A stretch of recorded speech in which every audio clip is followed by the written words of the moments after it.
নমস্কার, বাংলা মন থেকে বলছি সন্ময় বন্দ্যোপাধ্যায়।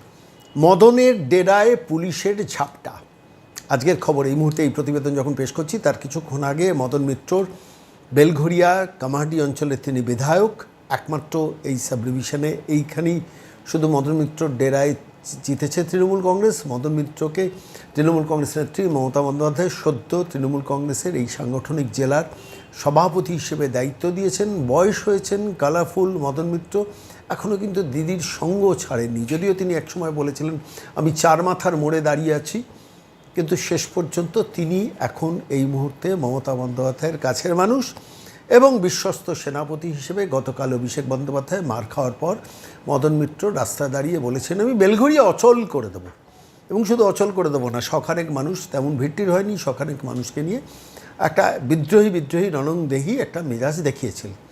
আজকে পুলিশ চলে গেল তার ডেরায়, তার বাড়িতে। কোন বাড়িতে? যে বাড়িটা হিসেব মতো রাজ্য সরকারের জমিতে, এবং যে জমিটা আরআর ডিপার্টমেন্টের জমিতে, কেন্দ্রীয় সরকারের একটা সময় জমিতে ছিল, এবং উদয় ভিলা কোনো ব্যক্তিগত সম্পত্তি নয়।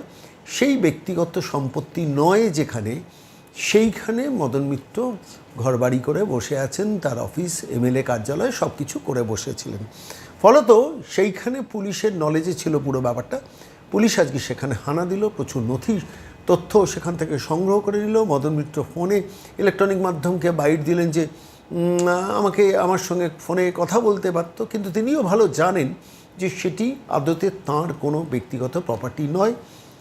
রাজ্য সরকারের আরআর ডিপার্টমেন্টের অধীনে এই জমি আছে, কেন্দ্রীয় সরকারেরও এর মধ্যে মালিকানা আছে, এবং সেখানে যেহেতু তিনি প্রভাব প্রতিপত্তিশালী, তিনি মমতা বন্দ্যোপাধ্যায়ের অনুগত সৈনিক ছিলেন, তিনি বেমালুম দখল করে দিনের পর দিন বসেছিলেন। বেলঘরিয়া কামাহাটি অঞ্চলের প্রতিটি মানুষ চেনেন। আমি যেখান থেকে এই প্রতিবেদন পেশ করছি তার থেকে মাত্র 2 কিলোমিটার রেঞ্জের মধ্যে মদন মিত্র এই ডেরা, উদয় ভিলা, সেখানে ছোট ছোট কারখানা আছে ভেতরে, এবং তারই মধ্যে বিধায়কের অফিস, বিধায়কের থাকার জায়গা, বিধায়কের কার্যালয় করে বেমালুম বসেছিলেন।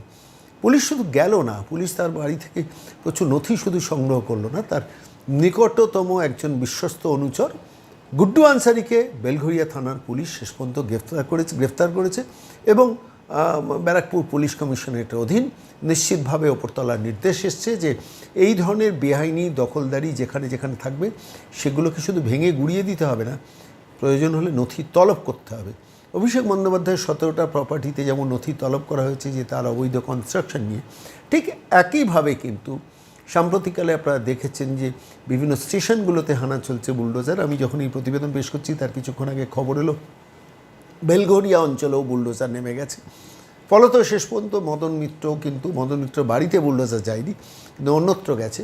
এই মুহূর্তে দাঁড়িয়ে যা খবর সেটা হচ্ছে মদন মিত্র বেশ ভীত এবং আতঙ্কিত হয়েছেন, কারণ রাজ্য সরকারের তরফ থেকে, রাজ্য পুলিশের তরফ থেকে যেখানে হানা দেওয়া হয়েছে আদতে মদন মিত্রর কোনো লিগ্যাল রাইট সেখানে নেই, কিন্তু জোরজুলুম করে দখল করে বসেছিলেন। ফলত এবার উচ্ছেদের মুখে মদন মিত্র।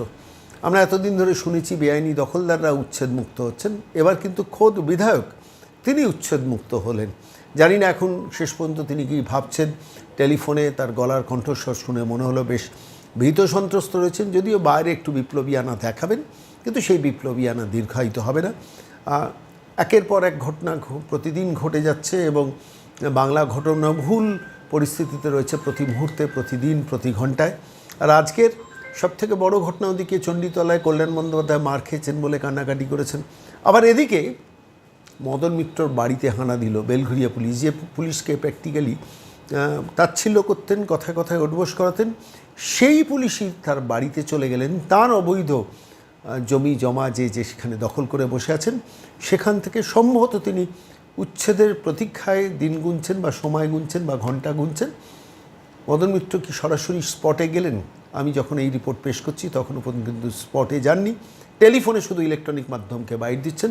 গলার কণ্ঠস্বরে কোনো একটা জায়গায় মনে হচ্ছে যে তিনিও শেষ পর্যন্ত ধরা পড়ে গেছেন তার অবৈধ কাজ কারবারে।